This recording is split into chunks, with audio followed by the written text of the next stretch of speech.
Shalom dan selamat pagi bagi kita semuanya.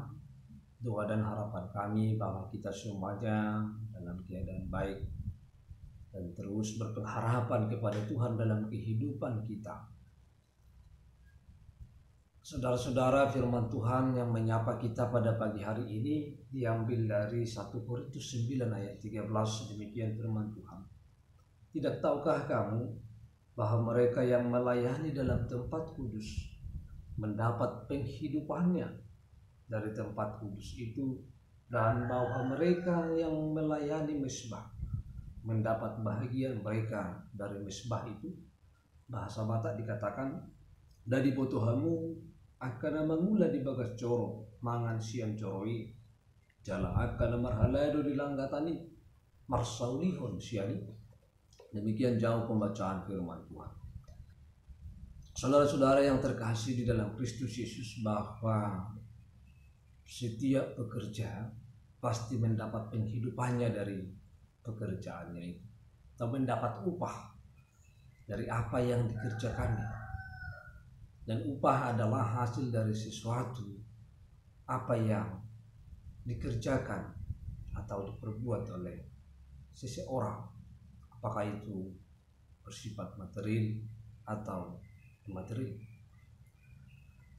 Perhitungan upah telah dimulai pada masa Abraham, bapa segala orang beriman, seperti yang tercatat di dalam Kejadian 15 ayat 1. Janganlah takut Abraham, akulah perisaimu, upahmu akan sangat besar.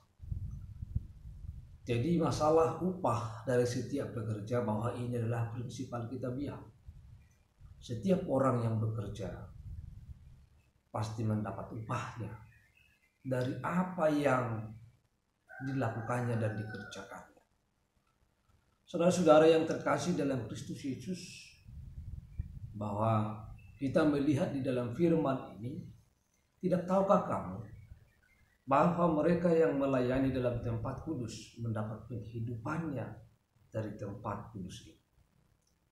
Di dalam sejarah Alkitab, bahwa biasanya yang menjadi imam yang melayani di bait Allah atau di mesbah adalah suku Lewi.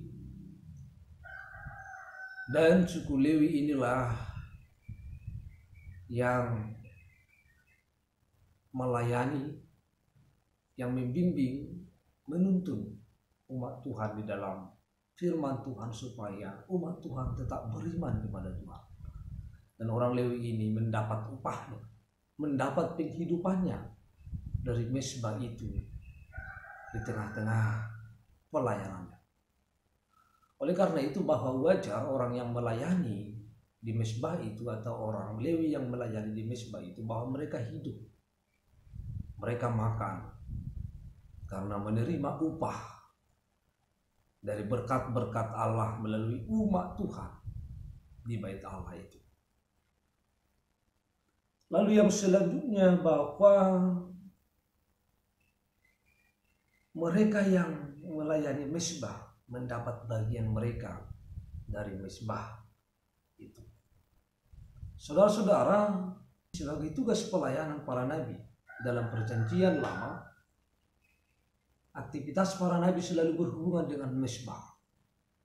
Alasan teologisnya dimulai dari Nabi Nuh, seperti yang dapat ditemukan dalam Kejadian 8 ayat 20. Lalu Nuh mendirikan mesbah bagi Tuhan dari segala binatang yang tidak haram dan dari segala burung yang tidak haram.